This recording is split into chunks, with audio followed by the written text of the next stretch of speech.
The bass thrummed through the soles of my worn-out flats, a relentless, predatory pulse that vibrated up my legs and settled deep in my bones.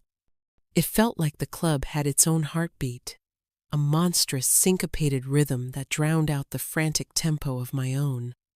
Every surface seemed to sweat under the strobing lights, the lacquered black tables, the condensation-slick glasses, the gleaming skin of the dancers writhing on the packed floor. The air was a suffocating cocktail of expensive perfume, spilled liquor, and the cloying sweetness of manufactured smoke, a scent so thick I could almost taste it on the back of my tongue. This was a world built on illusion, on the shimmering promise of wealth and pleasure, and I was an intruder in a knockoff dress, a ghost haunting a feast I could never afford. My desperation was a cheap, sour perfume that clung to me, setting me apart from the effortlessly beautiful people who moved through this space as if they owned it. My eyes scanned the crowd for the 10th time, a frantic, sweeping search that left my vision blurry and my head aching. Mark was supposed to be here, he had promised. His text, a brief, dismissive string of words sent hours ago, had been clear. Velvet Thorn, 10 p.m. I'll have the money. The money. 3 months of overdue child support that represented the difference between keeping our shoebox apartment and facing an eviction notice. It was the money for Leo's asthma medication, the copay for his next doctor's visit, the groceries I'd been putting on a credit card that was screaming its final, maxed-out warning. It was everything. And Mark, true to form, was making me beg for it in the most humiliating way possible. He knew I hated places like this, places that felt like they were designed to magnify my own insignificance. Then I saw him. He wasn't looking for me. Of course not. He was holding court in a plush VIP booth, flanked by 2 women whose dresses probably cost more than my entire semester of nursing school textbooks. He was laughing, a wide, careless smile on his face as he fanned a thick stack of $100 bills like a deck of cards. The sight of it sent a wave of icy rage through me, so potent it momentarily eclipsed the gnawing anxiety. That was my money, Leo's money, and he was using it as a prop in his pathetic play-acting of a life he didn't lead, a man he would never be. His friends, a pack of slick-haired sycophants, hung on his every word, their laughter as loud and hollow as his promises. Getting to him would be an ordeal. I would have to push through the sea of bodies, suffer the dismissive glares of the bouncer guarding the VIP section, and then confront him in front of his new audience. The thought of the inevitable scene, his feigned surprise, his condescending tone, the pitying looks from the women made my stomach clench. He would make a show of it, peeling off a few bills and pressing them into my hand as if I were a charity case, not the mother of his child whom he had systematically abandoned. I needed a different approach. I needed something to shatter his carefully constructed facade, to bypass the performance and hit him where his fragile ego lived. My gaze darted around the room, searching for a tool, a weapon, a miracle. And then I saw him, tucked away in the darkest corner of the club, in a booth that was an island of shadow and stillness amidst the chaos, sat a man. He was alone, a glass of amber liquid held loosely in one hand.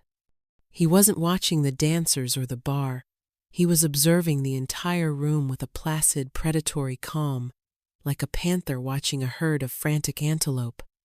The darkness clung to him, seeming to emanate from the perfect cut of his black suit. He was an anomaly, a pocket of absolute silence in a symphony of noise.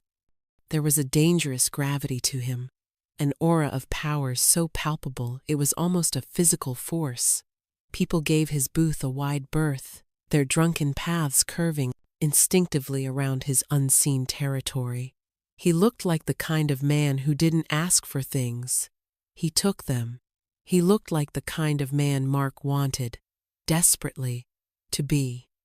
And in that moment, a reckless, insane idea sparked in the tinderbox of my desperation. It was stupid. It was dangerous.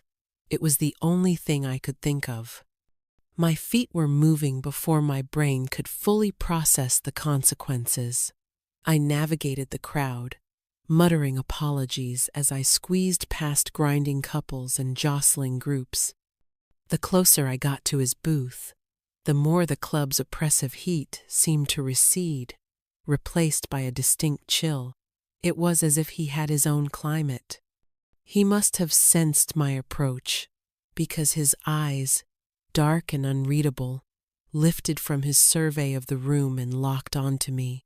They weren't unkind, not exactly. They were simply assessing. A gaze like a magnet, it pulled me forward and held me in place at the edge of his table. My heart hammered against my ribs, a frantic drumbeat against the club's bass line. My prepared words felt flimsy and foolish, but I had come this far. I had to see it through. I took a shaky breath, the manufactured fog swirling around my ankles. "Excuse me," I began, my voice barely a whisper above the music. He didn't speak, just tilted his head a fraction of an inch, an invitation to continue. The silence stretched, and I felt my courage beginning to fray. I forced myself to meet his direct gaze. "Can you pretend to be my boyfriend for a minute?" The question hung in the air between us, absurd and pathetic. I watched his face for any reaction, annoyance, amusement, dismissal. There was nothing, just a steady, unnerving watchfulness. I rushed to explain, the words tumbling out in a nervous torrent. "That man over there." I gestured vaguely with a trembling hand toward Mark's booth. "He owes me money. For my son. He won't give it to me if I go over there alone. He'll make a scene. But if I'm with someone," I trailed off, my cheeks burning with shame. "With someone like you," I finished softly. "He'll be too intimidated to argue." I expected him to laugh, or to call security. I expected him to tell me to get lost, to dismiss me with a flick of his wrist. What I didn't expect was the long, deliberate silence as he considered my request. He took a slow sip of his drink, his eyes never leaving my face. He seemed to be looking right through me, peeling back the layers of my desperation and seeing the raw, frayed nerves beneath. The intensity of his scrutiny was more unnerving than any outright rejection could have been. Finally, after what felt like an eternity, he set his glass down on the table with a soft, definitive click. He rose from the booth in one fluid motion, a movement of surprising grace for a man of his size. He was taller than I'd realized, broad-shouldered and imposing, a figure carved from shadow and steel. He looked down at me, and for the first time, a flicker of something not quite a smile, but a shadow of one touched the corner of his mouth. "All right," he said. His voice was a low, gravelly rumble, like aged whiskey and stones rolling in a riverbed. It was a voice that commanded obedience. He extended a hand, not to shake mine, but to gesture for me to walk beside him. "Let's go get your money." Walking across the club with him was like parting the Red Sea. The chaotic energy of the crowd seemed to bend away from us, creating a clear path where none had existed before. People who had been oblivious to my presence just moments ago now stared, their eyes wide with a mixture of curiosity and fear. They weren't looking at me. They were looking at the man beside me. His hand rested lightly on the small of my back, a gesture that was both possessive and protective. The warmth of his touch seeped through the thin fabric of my dress, a steady, grounding presence that sent a confusing shiver down my spine. I was acutely aware of his proximity. the faint, clean scent of expensive cologne, and something uniquely his, something like cedar and cold night air. For the first time all night, I felt safe. It was a ridiculous notion.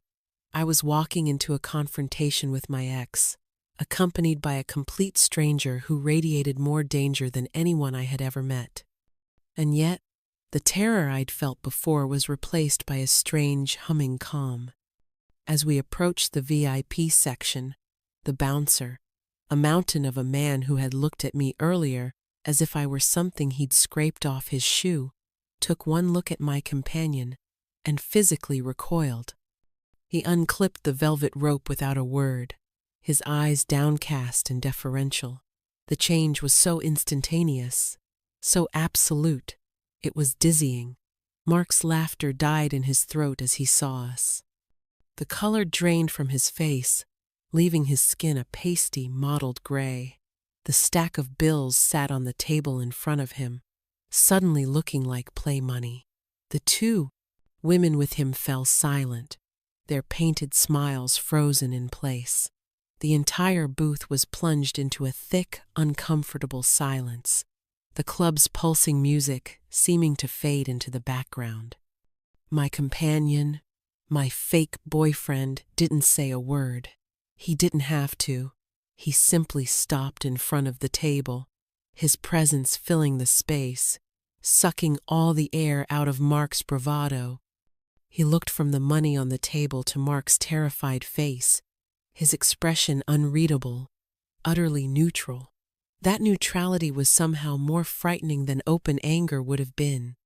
I found my voice, surprised at how steady it sounded. "Mark, I'm here for the money you owe me."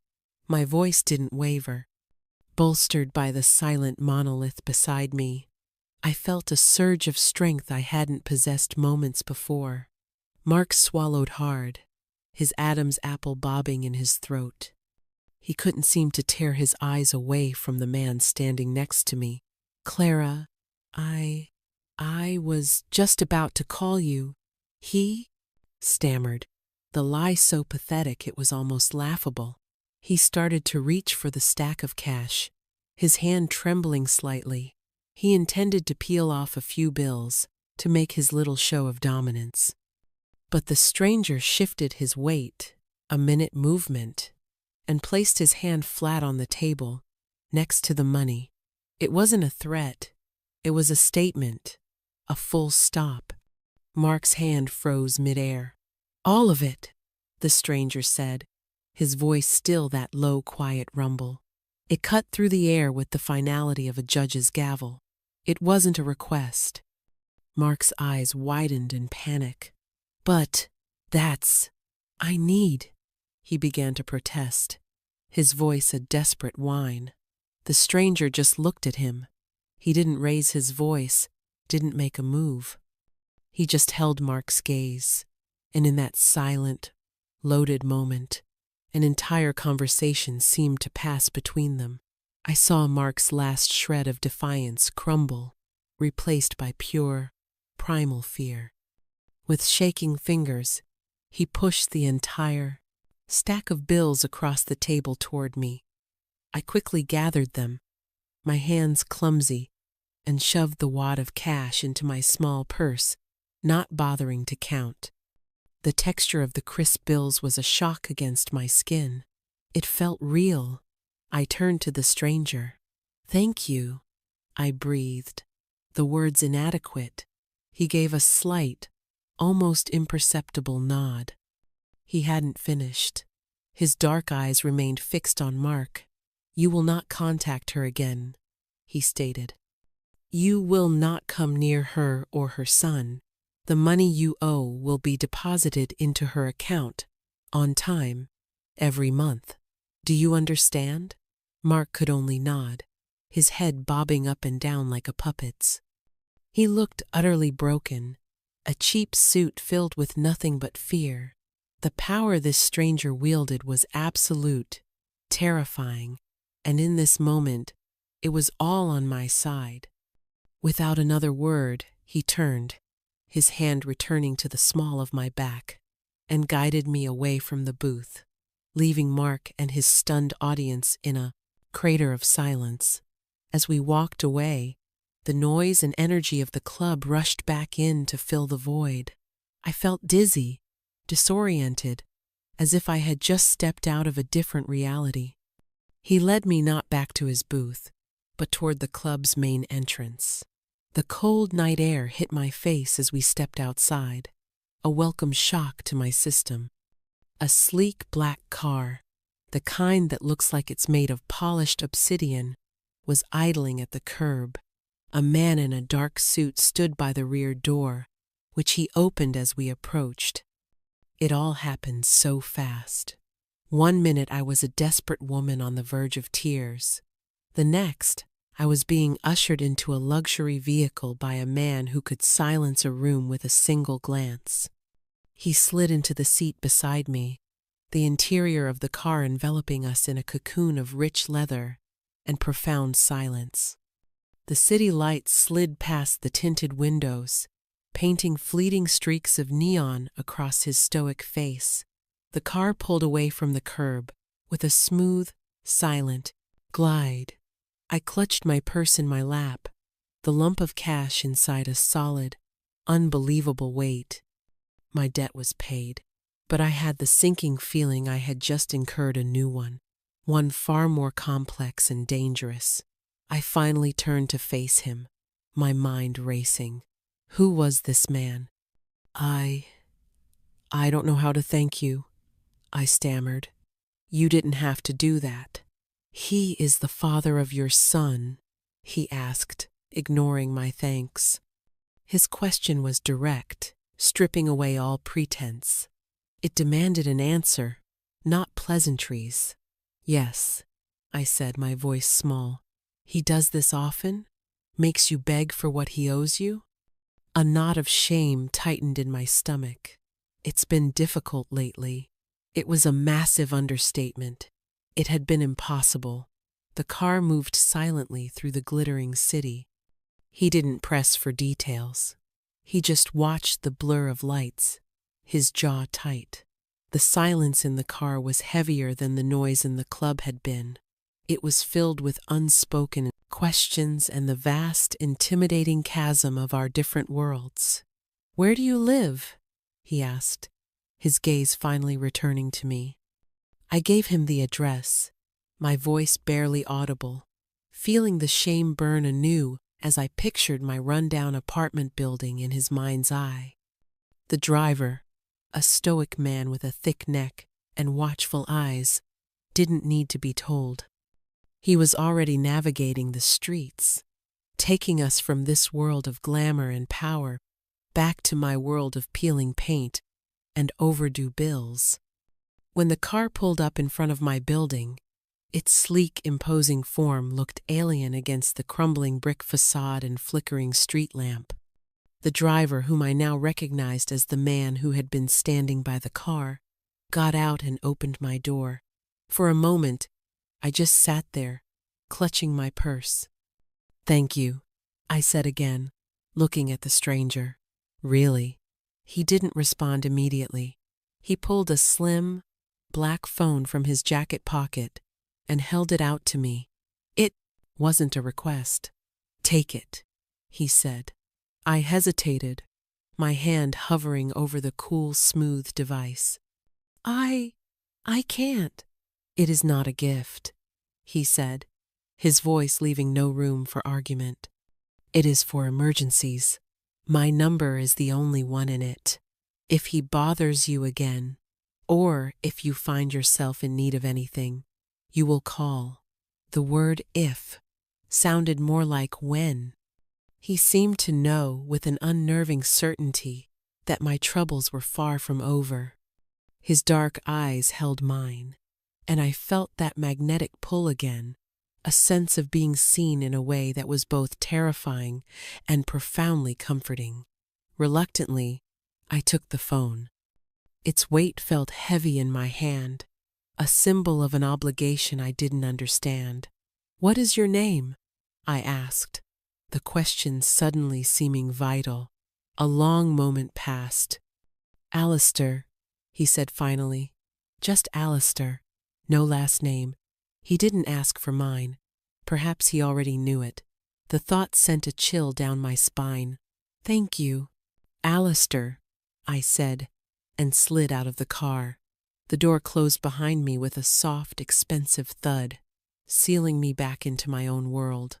The black car didn't speed away. It remained at the curb, a silent, dark sentinel. As I fumbled with my keys and let myself into the building, it was still there when I peeked through the blinds of my apartment window a few minutes later. I stood there for a long time, watching the unmoving car, the burner phone heavy in my hand, and a cold, creeping certainty settled over me. My encounter with Alistair wasn't an ending. It was a beginning. The following afternoon, the fragile peace I'd purchased with Alistair's help was shattered. A loud, insistent banging on my apartment door made me jump, and Leo, who had been sleeping fitfully in his room, started to cry. I knew who it was before I even looked through the peephole. Mark stood in the dingy hallway, his face a mask of fury and desperation. He looked worse than he had last night. His hair was a mess. His eyes were bloodshot, and he reeked of stale booze. Clara, open this damn door, he yelled, rattling the knob. We need to talk. Go away, Mark, I called back, my voice trembling. I scooped a whimpering Leo into my arms, trying to soothe him, my own heart pounding against his small back. I'm not leaving until you give me back that money, he shouted, his voice cracking with a frantic edge. You don't understand, Clara. I'm in serious trouble. Those people, they'll kill me. Panic, cold and sharp, pierced through my resolve. This was exactly the kind of mess Mark was famous for creating, a vortex of bad decisions and dangerous acquaintances that always threatened to suck me in. That's not my problem anymore, Mark, I said, trying to sound stronger than I felt. You need to leave. Now. It is your problem, he screamed, and he threw his shoulder against the door. The frame shuddered, the wood groaning in protest. Leo cried, out in fear, burying his face in my neck. My blood ran cold. He had never been violent with me, but this was a new level of desperation, a wildness in his eyes I'd never seen before. My mind raced. I could call the police, but by the time they arrived, he could have already broken down the door. My eyes fell on the sleek black phone sitting on the counter, Alistair's phone, for emergencies. My hand shook as I reached for it. Was this an emergency? It felt like one. It felt like the world was closing in. Just as my fingers brushed against the cool glass, the phone began to vibrate, its screen lighting up with a single, nameless number. My breath hitched. I answered it, my hand trembling so badly I almost dropped it. Hello? Is he there? Alistair's voice was calm, devoid of any surprise, as if he were asking about the weather. How did you know? I whispered, my eyes wide with disbelief and a creeping sense of dread. How could he possibly know? The car I left outside. Your building is not merely for show, Clara, he said, a hint of impatience in his tone. It has a purpose. Is he threatening you? The door shuddered again, harder this time, accompanied by another of Mark's enraged shouts. Yes, I breathed, clutching Leo tighter. He's trying to break down the door. Go into the back room with your son. Lock the door. Stay away from the windows, he commanded. His voice was absolute, leaving no room for questions. I am 5 minutes away. Do not open the door for anyone but me. The line went dead.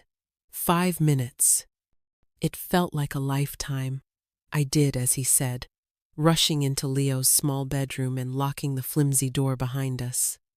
I could still hear Mark shouting and pounding, his rage echoing through the thin walls of the apartment.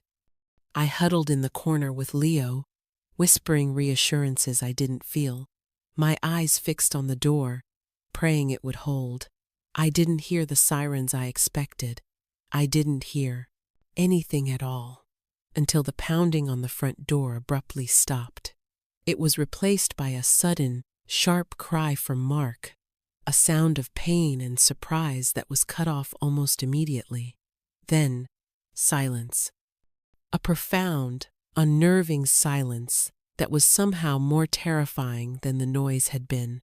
I held my breath, straining to hear anything: footsteps, voices, anything, nothing. Minutes stretched into an eternity. Was Alistair here? Had Mark left? Was someone else out there? A soft, measured knock sounded on the bedroom door. "Clara, it's me. Open the door." It was Alistair's voice, calm and steady. My legs felt like jelly as I stood up and unlocked it. He was standing in the small hallway of my apartment, looking completely out of place in his exquisitely tailored suit. Behind him, the man who had driven the car, Roman, I would later learn was his name, stood impassively. My front door was wide open, the frame splintered where Mark had tried to force it. Of Mark himself, there was no sign. It was as if he had simply vanished. Alistair's eyes scanned the tiny, cluttered apartment, his gaze lingering on the worn-out sofa and the stack of unpaid bills on the kitchen counter. There was no judgment in his expression, only a quiet, intense observation. His eyes then fell on Leo, who was still hiding behind my legs, peeking out with wide, fearful eyes. A subtle shift occurred in Alistair's expression, a softening so faint I might have imagined it. "Pack a bag," he said, his voice softer now, but no less commanding. "For you and your son, just the essentials. Clothes, his medicine, any toys he cannot sleep without." "What? Why? Where are we going?" I asked, my mind struggling to keep up. "Where is Mark?" "Mark has been taken care of," he said, the statement chilling in its finality. "He will not be bothering you again. You and your son are not safe here. You will come with me." "Come with you where?" "I can't just leave my home," I protested, though the word home tasted like a lie. This place wasn't a home. It was a cage of poverty and fear. "I have a place where you will be safe," he said simply, as if that explained everything. He looked at me, and I saw a flicker of something in his dark eyes, not pity, but a deep, resonant understanding. "Please, Clara, let me help you." The word "please" sounded foreign on his lips, a crack in his armor of command. It was more effective than any order would have been.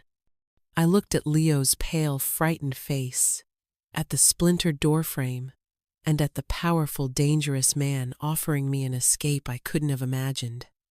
I had no idea who he was, or what he wanted from me, but he was right. We weren't safe here. Maybe we never had been. With a sense of surreal detachment, I nodded. Okay. The journey from my world to his was a silent, 20-minute drive that felt like crossing an ocean. We ascended in a private elevator that opened directly into his home, a word that felt wholly inadequate for the space we entered. It was a penthouse, a palace in the sky, that occupied the entire top floor of a skyscraper. The front door opened into a vast living area with floor-to-ceiling windows that offered a breathtaking, panoramic view of the entire city. The lights twinkled below us like a carpet of fallen stars. The space was a study in minimalist luxury. Gleaming marble floors, sleek, modern furniture in shades of charcoal and cream, and a few carefully chosen pieces of abstract art that probably cost more than my entire apartment building. The air was still and cool, scented with something clean and indefinable, the polar opposite of my own cramped, stuffy apartment. It was beautiful, sterile, and utterly intimidating. Leo, seemingly forgetting his fear, let out a small gasp, his eyes wide as he took in the view. Alistair watched him, a ghost of a smile touching his lips. "Roman will show you to your rooms," he said, turning to me. "There is a kitchen stocked with anything you might need. I have arranged for a doctor to come and see your son in the morning, a specialist. He will have the best care." I was speechless. A doctor, a specialist. It was a level of care I could only dream of providing for Leo. I can't pay for any of this," I whispered, the words feeling small and useless in the cavernous room. "You will not be paying for anything," Alistair said, his tone dismissing the very concept of money as a triviality. "Your only concern is to rest and to care for your son. We will talk more in the morning." He gave a nod to Roman, who then gestured for me to follow him down a long white hallway. The suite he showed us to was larger than my entire apartment. It had a spacious bedroom with a king-sized bed, an adjoining room for Leo filled with brand-new toys and books, and a bathroom that looked like it belonged in a 5-star hotel spa. A selection of new clothes, in my size and Leo's, were already laid out on the bed: soft sweaters, comfortable pants, pajamas. Someone had thought of everything. That night, I lay awake in the enormous, comfortable bed, listening to the quiet, even breathing of my son sleeping soundly in the next room for the first time in weeks. The city lights cast a soft glow into the room, a silent, glittering testament to the world outside this gilded cage. I was safe. Leo was safe. But I was also a prisoner. A willing one, perhaps, but a prisoner nonetheless. I had traded one kind of fear for another, the fear of poverty and a violent ex for the fear of the unknown, of the powerful, enigmatic man who now controlled every aspect of my life. I had no idea what he expected in return for this protection, and that was the most terrifying thing of all. The next morning, a quiet, gentle pediatrician with kind eyes examined Leo. He spoke in soft, reassuring tones, prescribing a new inhaler and a course of medication that he promised would make a world of difference. He left behind a bag from a specialty pharmacy filled with everything Leo needed, along with his personal cell number. The relief that washed over me was so immense, it made me dizzy. For the first time, I felt a flicker of genuine gratitude toward Alistair, unmarred by fear. He had done more for my son in 12 hours than his own father had in his entire life. Later that day, Alistair found me standing by the enormous windows, watching the city move below. He stood beside me, his presence a familiar weight, and for a long time, we just watched in silence. "The doctor said Leo will be fine," I said softly, not looking at him. "Thank you. It is nothing," he replied, his voice a low rumble. "He is a child. He deserves to be well." He turned to face me, his expression serious. "We need to establish the terms of your stay here, Clara." My heart began to beat a little faster. Here it was, the price. "Terms? You and Leo will remain here, in this home, for the foreseeable future," he began, his voice leaving no room for negotiation. "You will have everything you need: food, clothing, medical care. You can continue your nursing studies online. I have already arranged for a laptop and any necessary materials to be delivered. You will want for nothing. In return," he paused, his dark eyes searching my face. "In return, you will stay. You will not attempt to leave without my knowledge or to contact anyone from your old life. This is for your safety." "My safety? From Mark?" I asked, confused. "You said you took care of him." A shadow passed over his face. Mark was a symptom of a larger problem. The men he owed money to, they are not reasonable people. They are a rival organization, the Petrov family. By involving himself with you at my club, and then by my direct intervention, Mark has inadvertently painted a target on your back. They will see you as a vulnerability, a way to get to me. The blood drained from my face. A rival organization. The words sounded like something out of a movie, not my life. Get to you? Why? Who are you, Alistair? The question I had been too afraid to ask finally tumbled out. He held my gaze, his expression unyielding. I am a man who has enemies, powerful ones. For years, I have maintained a solitary existence, offering them no leverage, no weakness to exploit. And then you walked up to my table. He said it not as an accusation, but as a simple statement of fact. My intervention with Mark was a public declaration. In their eyes, you now belong to me. To harm you would be to challenge me directly. It is a challenge they might be tempted to accept. I sank onto one of the plush sofas, my legs suddenly unable to support me. This was so much bigger, so much more dangerous than I could have ever imagined. I wasn't just hiding from a deadbeat ex. I was a pawn in a war between criminal factions. The opulent penthouse no longer felt like a gilded cage. It felt like a fortress, a necessary one. So I'm your prisoner, I whispered, the words tasting like ash. You are my guest, he corrected, his voice firm. And you are under my protection. There is a difference. He came to stand before me, looking down at me. I know this is not the life you would have chosen, but it is the life that has chosen you. I will keep you safe, Clara. You and your son. I give you my word. He then did something unexpected. He sat down, not next to me, but in the armchair opposite, creating a space between us that felt both respectful and vast. I will not lie to you about who I am or the world I inhabit, he said, his voice quieter now, more personal. It is a violent and unforgiving world. I have done things, and I will do things, that you would find reprehensible. But there are lines I do not cross. He leaned forward slightly, his gaze intense. I swore to myself a long time ago that I would never stand by and watch a good woman be destroyed by a weak, worthless man.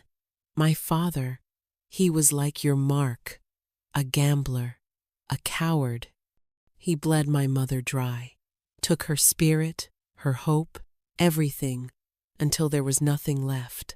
I was too young, too powerless to stop it. I am not powerless anymore. The confession hung in the air between us, a raw, painful truth that explained so much. It explained the intensity of his focus on me, his immediate and overwhelming response. He wasn't just seeing me in that club. He was seeing his mother.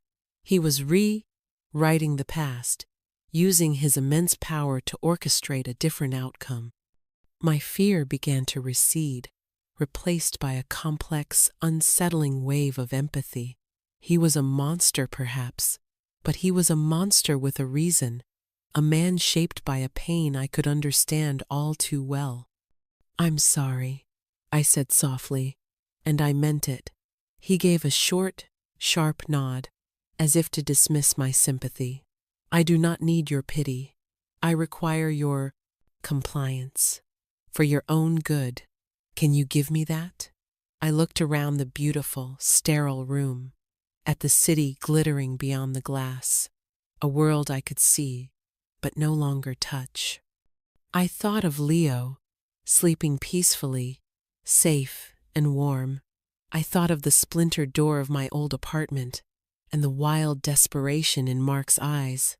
There was no real choice, not anymore. Yes, I said, my voice barely a whisper. I can. I had stepped into his world the moment I asked him to be my boyfriend. Now, I was learning the rules. The days that followed settled into a strange, surreal rhythm. Life within the penthouse was quiet and orderly. Roman was a silent, constant presence, handling groceries, fetching anything we needed, and acting as an impassive buffer between us and the outside world.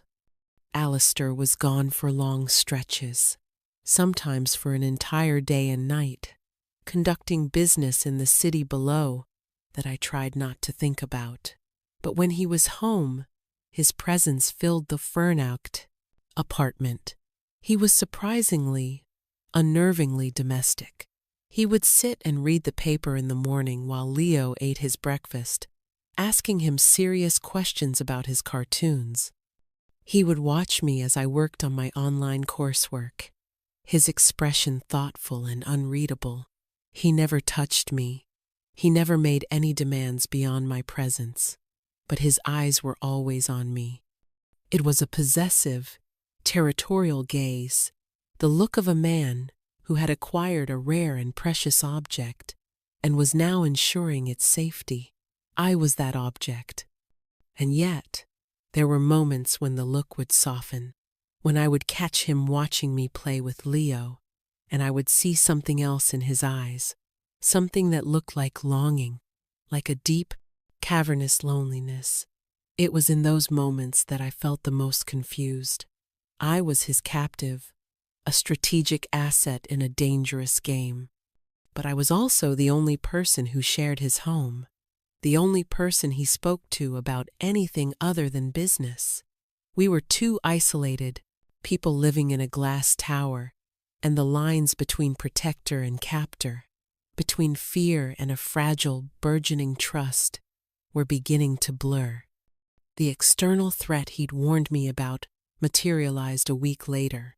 I had developed a routine of sitting on the enclosed balcony in the afternoons, a thick glass wall the only thing separating me from the open air. I was reading a textbook when Roman entered. His normally stoic face was tight with concern. "Mr. Alistair needs to see you in his office," he said. Alistair's office was a room I had never entered. It was as stark and commanding as the man himself, dark wood, black leather, and a massive desk that faced a bank of monitors displaying security feeds from all over the city. Alistair stood in front of them, his back to me. "Come here," he said without turning around. I walked hesitantly to his side. He pointed to one of the screens. It showed a live feed of the street in front of a high-end pharmacy, a few blocks away. "Do you recognize that car?" he asked, indicating a nondescript gray sedan parked across the street. "No. Should I?" "Roman took you to that pharmacy 2 days ago to pick up a refill for Leo's prescription," he stated. My blood went cold. He toggled a control, and the footage rewound. I saw Roman's car pull up, saw myself get out and walk into the store, and there, a few cars back, was the same gray sedan, pulling to a stop. He fast-forwarded. The car remained there the entire time I was inside. It pulled out and followed Roman's car when we left, staying a careful distance behind. "They're watching us," I breathed, a fresh wave of fear washing over me. "They are watching you," he corrected, his voice grim. He finally turned to face me, his eyes dark with a cold, controlled anger. "This is why you cannot leave. This is why you must listen to me without question. The Petrovs are testing me. They are seeing how I will react to a threat against you. They want to know how much you mean to me." "And how will you react?" I asked, my voice shaking. "I will show them that they have made a grave miscalculation," he said, his voice dropping to a deadly quiet. "I will eliminate the threat. But first, I have to deal with the man who brought this to our door." He turned back to the monitors, his jaw clenched. "Roman, bring Mark here." Now, a few hours later, I was in the living room, trying to distract Leo with a puzzle. When Roman returned, he was not alone. He held Mark firmly by the arm, half dragging him into the center of the vast room. Mark looked terrible. He had a bruise blooming on his cheek, and his eyes were wide with sheer terror as he took in the opulent surroundings. When he saw me, his expression shifted to one of disbelief and then a pathetic, pleading desperation. "Clara, thank God! Tell him! Tell this psycho to let me go!" Alistair emerged from his office, moving with that silent, predatory grace. He didn't look at me. His entire focus was on the trembling man in Roman's grip. "Leave us," he said to Roman, who gave Mark a slight shove that sent him stumbling forward, then retreated to stand impassively by the door. "You have caused me a great deal of inconvenience," Alistair said, his voice conversational, which was somehow more terrifying than if he had shouted. He slowly circled Mark, like a shark circling its prey. "You involved an innocent woman and her child in your pathetic, dirty affairs. You brought the attention of my enemies to my front door, and you laid your hands on what belongs to me." Mark was shaking his head, sweat beading on his forehead. "I didn't know. I swear, I didn't know who she was with. It was a mistake." "Yes," Alistair agreed, stopping directly in front of him. "It was a mistake you will spend the rest of your very short, very miserable life regretting if you ever come near her again." He stepped closer, invading Mark's personal space, forcing him to shrink back. "You have a debt to the Petrov family. I have taken the liberty of paying it for you." Mark's eyes widened in shock. You? You did?" A flicker of hope, of idiotic relief, crossed his face. "Do not mistake this for an act of kindness," Alistair hissed, his voice dropping to a venomous whisper. "It is a message. To them, it says that she is under my protection and that I will clean up any mess that touches her. To you, it means that you now owe me, and my terms are far less pleasant than theirs." He leaned in, his voice barely audible, but I heard every chilling word. "You are going to disappear. You will leave this city tonight on a bus ticket that Roman will provide for you. You will never return. You will never contact Clara or your son again. You will, for all intents and purposes, cease to exist in their world. If I ever hear your name again, if you so much as send a text message, I will find you, and I will show you what real trouble looks like. Am I clear?" Mark was sobbing now, pathetic, silent tears streaming down his face. He nodded frantically, unable to speak. "Good," Alistair said, stepping back. He looked at Mark with utter contempt. "Now, get him out of my sight." Roman stepped forward, grabbed Mark's arm again, and dragged the broken man out of the penthouse. The door closed, and once again, there was silence. My past had just been violently, irrevocably excised from my life by the man who now embodied my present. I was trembling, a mixture of terror and a profound, shameful relief coursing through me. I was free of Mark, utterly and completely, and I owed it all to Alistair. He turned to me, his face still hard and unforgiving. The anger hadn't dissipated. It had simply been redirected. "The situation with the Petrovs will be handled next," he said. "It will require my full attention for the next day or two. You and Leo will not leave this apartment for any reason. Roman and 2 other men will be posted outside the door. You will be perfectly safe." He walked to the bar and poured himself a drink, his hand steady. He was preparing for war, and I was the territory he was defending. The thought was both horrifying and strangely thrilling. He was a monster, but he was my monster. And as he stood there, Silhouetted against the glittering city lights, I realized with a jolt that I wasn't just his prisoner anymore. I was his responsibility. And somewhere, deep in the confused, frightened corners of my heart, I was starting to feel like something more. The next 48 hours were the quietest, most tension-filled of my life. Alistair was gone, and the penthouse, usually just still, felt empty. It was an unnerving void, a silence that hummed with unspoken violence happening somewhere out in the city below. Roman and 2 other guards, equally stoic and intimidating, were a constant presence outside the elevator doors. They were polite, but uncommunicative, their presence a stark reminder of our confinement and the danger that necessitated it. I tried to focus on my studies, to play with Leo, to maintain a sense of normalcy, but my thoughts kept straying to Alistair. I pictured him in dark alleys, intense boardroom meetings, in violent confrontations. I didn't know the details of his world, but I knew its currency was power and fear, and he was a master of both. I found myself worrying about him, a feeling that was as unwelcome as it was undeniable. He returned late on the second night. I was in the kitchen, unable to sleep, making myself a cup of tea. I didn't hear the elevator, but I felt a shift in the air, a change in the apartment's energy. I turned, and he was there, standing in the entryway, shrugging off his long coat. He looked exhausted.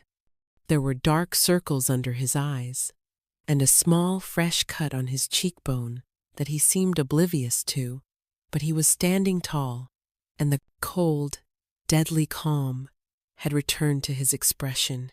He had won. Whatever the battle had been, he had won.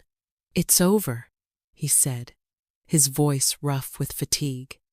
He walked past me toward the living room windows, loosening his tie as he went. "The Petrovs have been persuaded to redirect their business interests elsewhere. They understand the situation now. You are no longer a target." The relief was so profound, it felt like a physical weight lifting from my shoulders. "Is it really over?" I asked, following him. "Yes." He stood before the vast expanse of glass, staring out at the city that was his kingdom. "You're safe now, Clara. Truly safe." I stood a few feet away from him, the silence stretching between us. The immediate threats were gone. Mark, the Petrovs, the fear of eviction. All of it, erased, and in the vacuum they left behind, something else began to surface, something that had been growing in the quiet moments between the fear and the uncertainty. An attraction, a connection to this dark, complicated man who had turned my world upside down to protect me. He had shown me the worst parts of his world, but he had also shown me a fierce, unwavering protectiveness I had never known. "Why?" I asked softly, the question encompassing everything. "Why do all this for me? For a stranger who bothered you in a club?" He turned from the window to face me, and in the dim light of the city glow, his eyes seemed to hold a universe of secrets and sorrow. "I told you," he said, his voice low. "I saw my mother's ghost in your eyes that night. The same desperation, the same strength. But there was something else too, a light. I have lived in darkness for a very long time, Clara. It's a quiet, orderly place. But it is very, very cold." He took a step toward me, and then another, until he was standing so close, I could feel the heat radiating from his body. He gently reached out and brushed a stray strand of hair from my face, his fingers barely grazing my skin. The touch was electric, sending a shiver through my entire body. "You are not cold," he whispered. "You are the first warmth I have felt in years." My heart was hammering in my chest, a wild, frantic rhythm. All the fear, all the confusion, all the gratitude, and the burgeoning affection coalesced into a single, overwhelming feeling. This man, with all his darkness and his danger, was the only person who had ever made me feel truly safe. He had seen my weakness and had not exploited it. He had seen my strength and had sought to shelter it. He was a captor who had given me a sanctuary, a monster who had slain my dragons. "I'm not a possession, Alistair," I whispered, the words a final, flickering ember of my old defiance. I needed to know that he saw me, Clara, not just a symbol or a responsibility. His hand moved from my cheek to cup my jaw, his thumb stroking my skin gently. His gaze was intense, burning with an emotion I couldn't name, something far deeper and more complex than simple ownership. "No," he agreed, his voice thick with feeling. "You are not a possession. You are a choice, and you are standing in my home, in my life, because I choose for you to be here." He leaned in closer, his forehead resting against mine. I could feel his breath on my lips. "The question is, do you choose to stay?" It was the first real choice he had given me. I could say no. I could ask him to let me go, to set me up in some anonymous apartment somewhere, to disappear back into a life of quiet struggle. The thought held no appeal. That life was a ghost, a memory of fear and loneliness. This life, here with him, was terrifying and uncertain, but it was also vibrant. It was real. And in it, for the first time, I was not alone. I looked into his dark, searching eyes and saw my own reflection. I saw a future I had never dared to imagine. "Yes," I breathed. "I choose to stay." A look of profound staggering. Relief passed over his features, smoothing the hard lines and revealing the vulnerable man beneath. And then he lowered his head, and his lips met mine. The kiss was not rough or demanding, as I might have expected. It was soft, hesitant at first, a question. And then, as I responded, as I melted into him, it deepened, becoming a desperate, hungry claiming. It was a kiss that tasted of whiskey and loneliness, and 1,000 unspoken promises.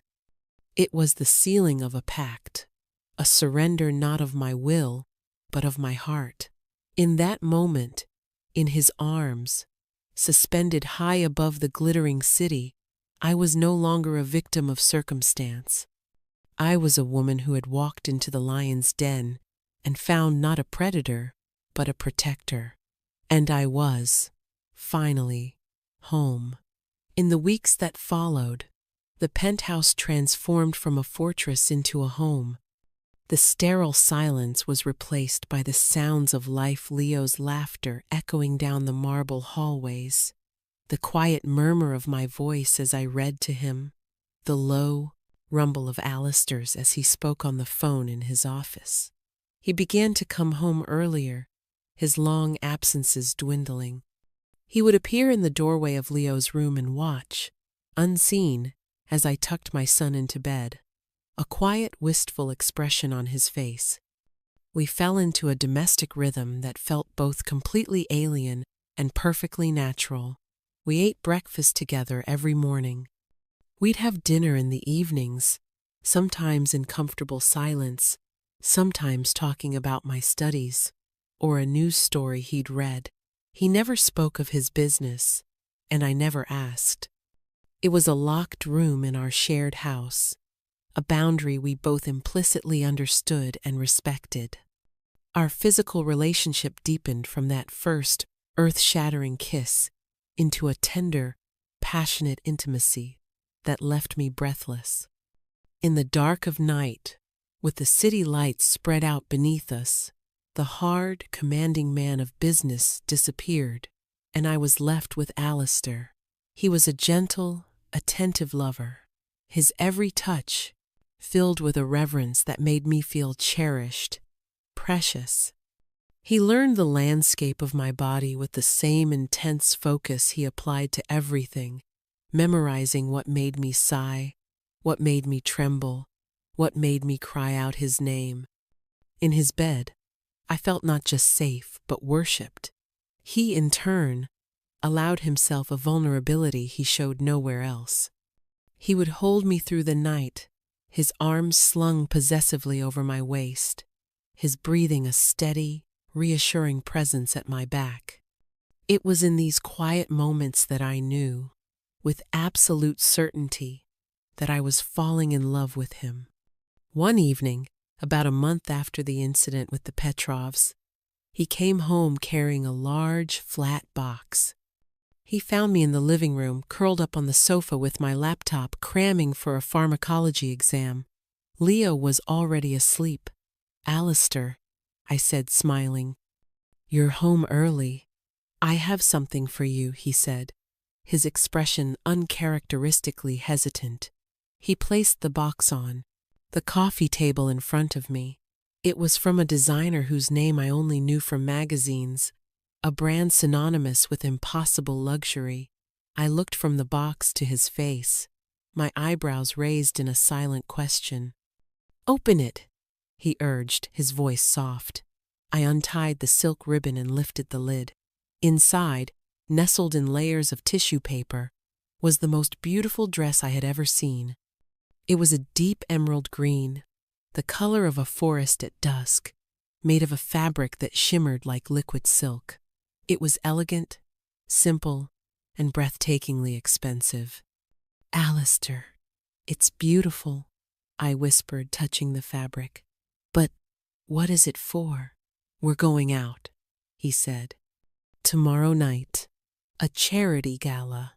It is one of the few public events I am obligated to attend each year."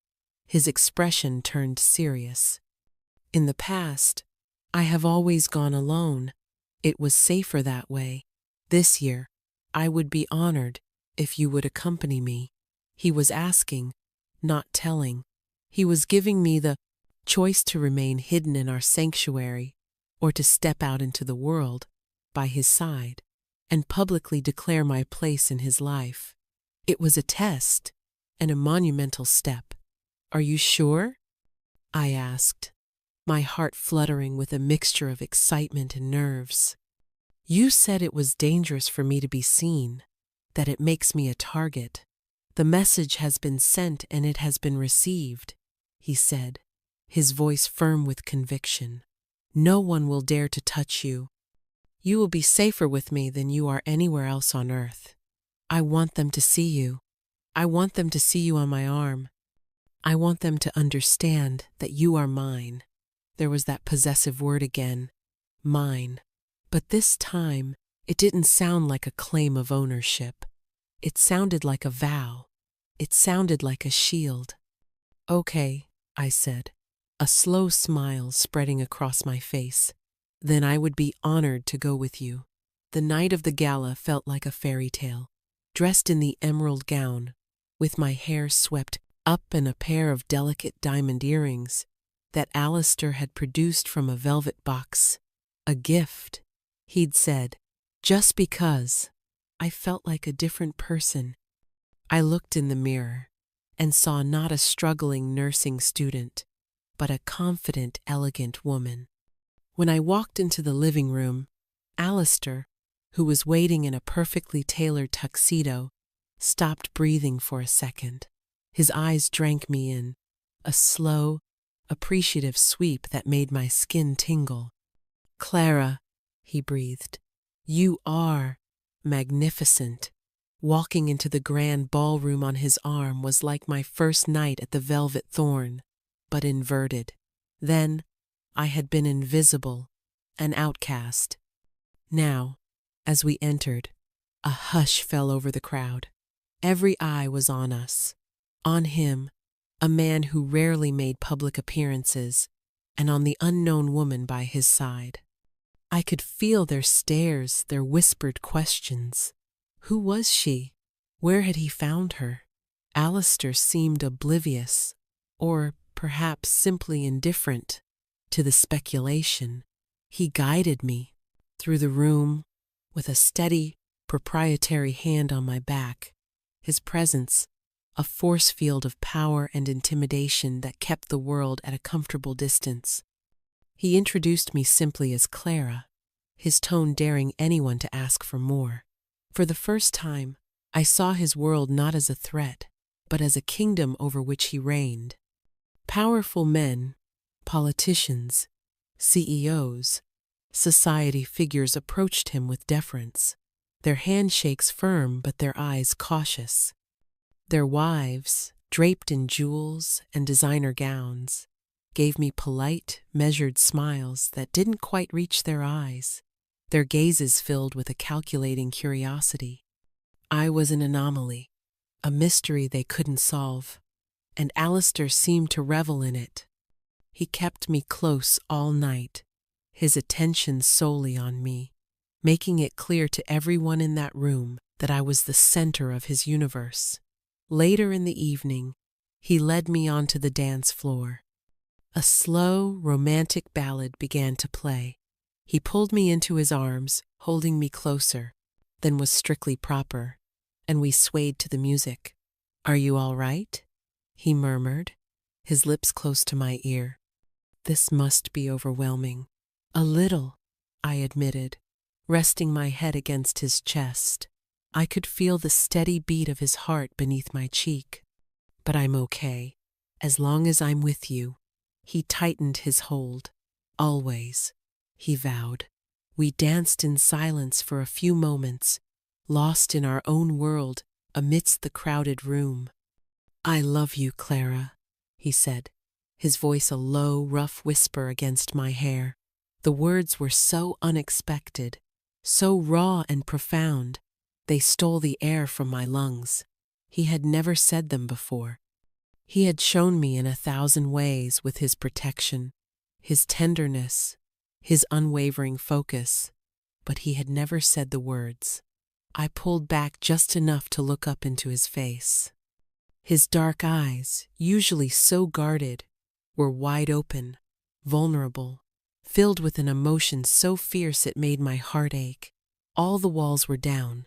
It was just him, Alistair, the man who had saved me, who had remade my world, who had captured my heart. "I love you too," I whispered, and the truth of it resonated in every cell of my being. A slow, breathtaking smile spread across his face, a genuine, unguarded smile that transformed his entire countenance. He looked younger, happier, freer than I had ever seen him. He leaned down and kissed me, a soft, tender kiss right there in the middle of the dance floor, a public declaration for all the world to see. It wasn't a claim of possession anymore. It was a promise of forever. When we returned to the penthouse late that night, the celebratory mood still buzzing between us, Alistair led me not to the bedroom but to his office. He went behind his desk and pulled a small velvet box from a locked drawer. My heart skipped a beat. It was too soon for a ring, wasn't it? But my mind immediately went there. "This is not what you think it is," he said, as if reading my thoughts. A small smile played on his lips. "Not yet." He opened the box. Inside, resting on a bed of black satin, was not a ring, but a single, ornate, old-fashioned key. It was heavy, made of solid brass, with an intricate design on the head. "This was the key to the first home I ever bought," he said, his voice thick with emotion. "The first place I ever felt truly safe after my mother, after she was gone. It has been a symbol for me, for a long time, a reminder of what it means to build something secure, something permanent." He lifted the key from the box and pressed it into my palm. Its metal was cool against my skin. "This penthouse, this life, it is not just my home anymore, Clara. It is our home. I want you to have this, to know that you belong here, not as my guest, not as someone under my protection, but as my partner, my family." Tears welled in my eyes as I stared at the key. It was more meaningful than any diamond, more binding than any contract. It was a symbol of trust, of permanence, of a shared future. Alistair, I choked out, unable to find the words. There is one more thing, he said. He reached into the drawer again and pulled out something else. It was a delicate silver locket on a fine chain, tarnished with age. It was beautiful, clearly an heirloom. This was my mother's, he said softly, his voice catching slightly. It was the only thing of value she had left at the end. She gave it to me before she died. I have kept it safe all these years. He opened the locket. One side was empty. The other held a tiny, faded photograph of a beautiful woman with sad eyes, his mother. He looked at me, his own eyes shining with unshed tears.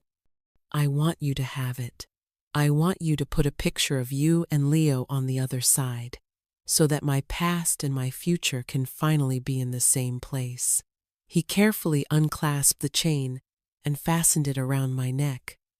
The cool metal settled against my skin, a tangible link to his past, to the pain that had shaped him into the man he was.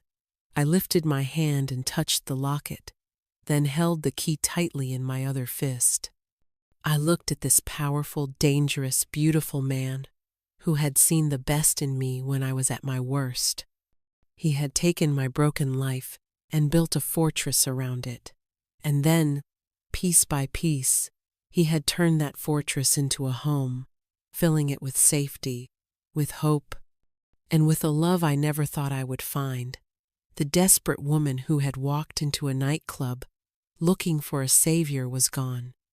In her place stood a woman who had found a partner, a family, and a future she was no longer afraid to face. We stood there in the quiet of his office, the city lights a silent witness below, two broken souls who had found their whole world in each other. And I knew, with a certainty that settled deep in my bones, that this was just the beginning.